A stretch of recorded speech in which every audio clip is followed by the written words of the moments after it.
Morning class 9। कैसे हैं आप सभी? चलिए बहुत ही बढ़िया। आज हम पढ़ रहे हैं व्याकरण से अलंकार। ठीक है, अलंकार में हमने अलंकार की परिभाषा पढ़ ली है ना। और फिर अलंकार के दो भाग होते हैं, एक शब्द अलंकार, एक अर्थ अलंकार। हम शब्द अलंकार पढ़ रहे हैं। शब्द अलंकार के भी हमने देखे 3 भेद बताए हैं, है ना। 3 भेद में है अनुप्रास अलंकार, यमक अलंकार और श्लेष अलंकार। अनुप्रास अलंकार को हम कल के वीडियो में पढ़ चुके हैं। आज हम पढ़ेंगे यमक अलंकार।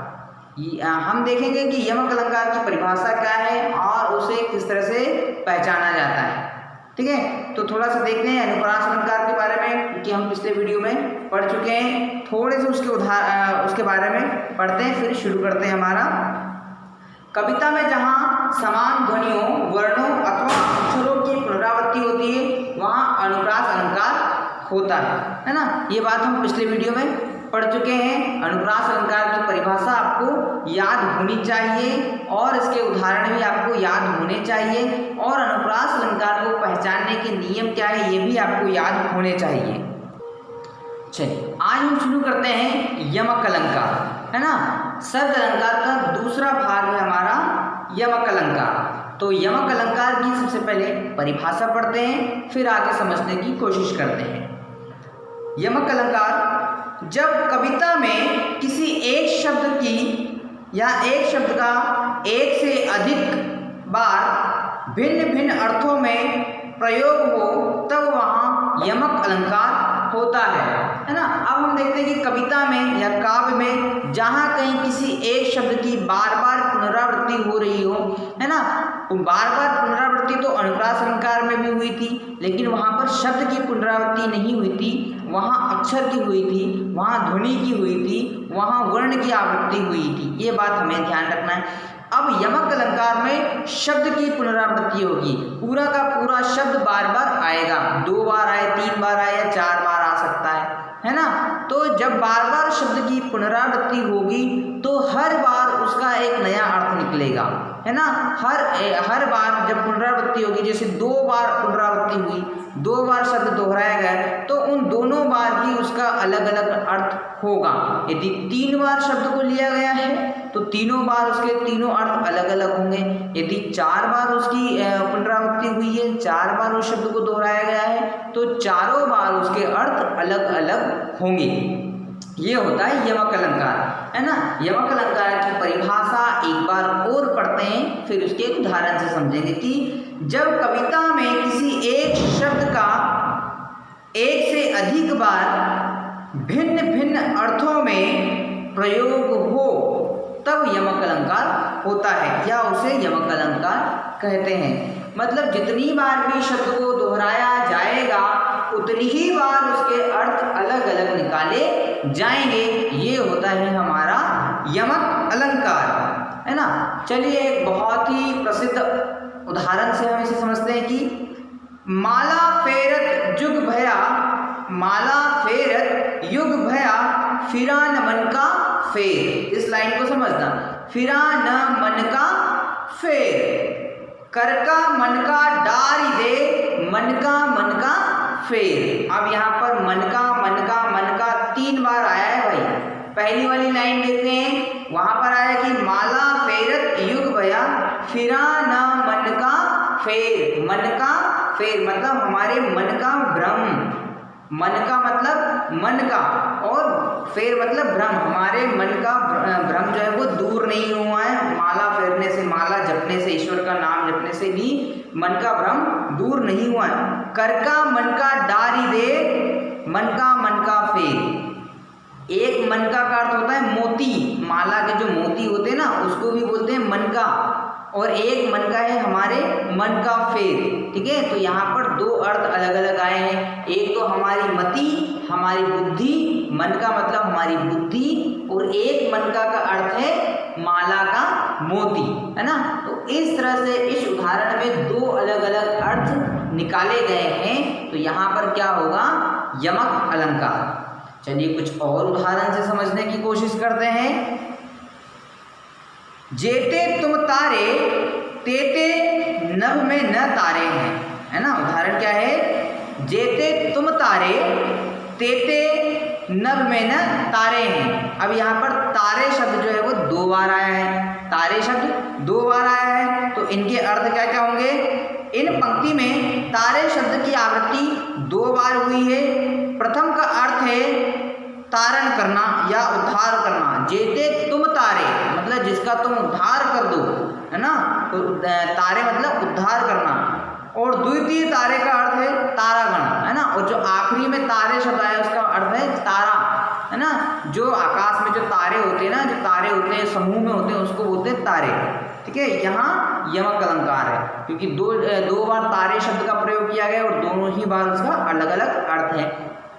पहले वाले का अर्थ है उद्धार करना, दूसरे वाले का है तारामंडल या तारागण, ठीक है।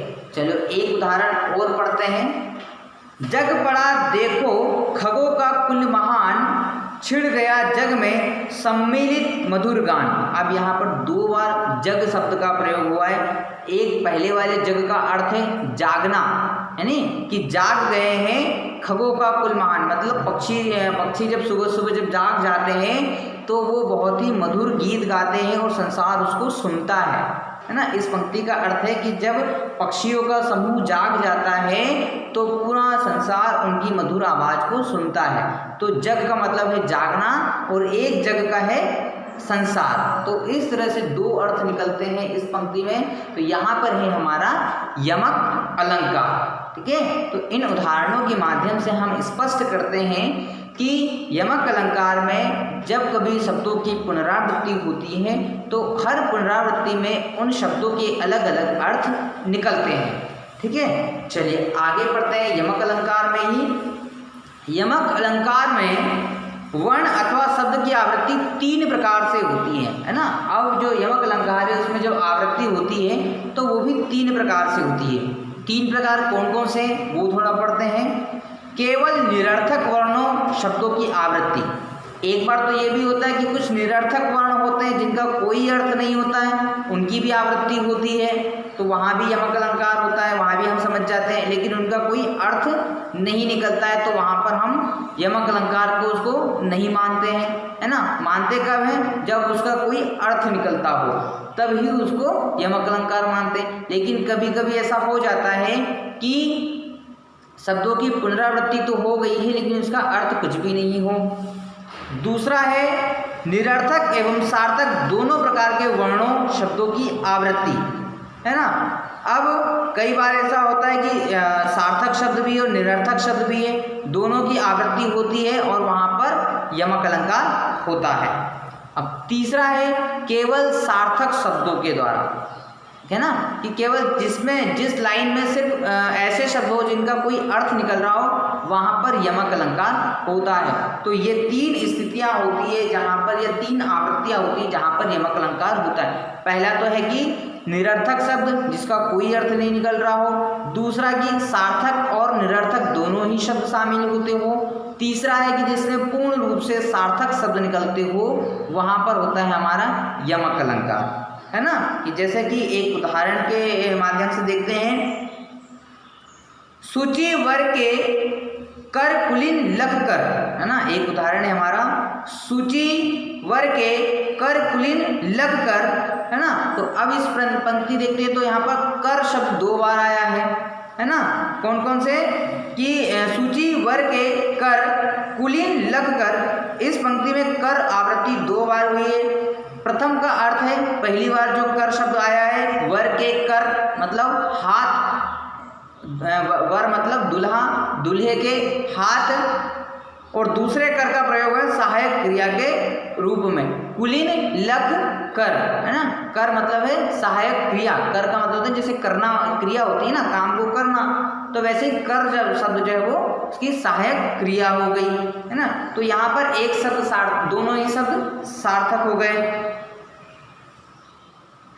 चलिए अगला उदाहरण एक और देखते हैं कि कनक कनक ते 100 गुणी मादकता अधिक आए, है ना। एक शब्द है हमारा कनक कनक ते 100 गुणी मादकता अधिक आए। अब यहाँ पर 2 शब्द आए, कनक और एक कनक। एक कनक का अर्थ है सोना, दूसरे का अर्थ है धतूरा। ठीक है, यहाँ पर एक कनक शब्द का अर्थ होता है सोना, दूसरे कनक का अर्थ है धतूरा। कि कनक कनक ते मादकता अधिक आय, जो वा खाए बोराए, जा जग या पाए बोराए। मतलब धतूरा खाने से आदमी बोरा जाता है या पागल हो जाता है, और सोने के आ जाने से या स्वर्ण के आ जाने से भी मनुष्य पागल हो जाता है। जब अधिक मात्रा में सोना आ जाए तो व्यक्ति पागल हो जाता है, और अधिक मात्रा में धतूरा खा ले तब भी आदमी पागल हो जाता है। तो यहाँ पर कनक शब्द के अर्थ दो हैं। ठीक है, चलिए आज के वीडियो में हम यमक अलंकार को इतना ही पढ़ते हैं। अगले वीडियो में हम देखेंगे श्लेष अलंकार।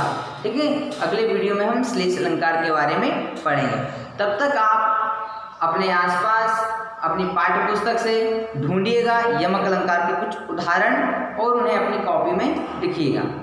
Thank you.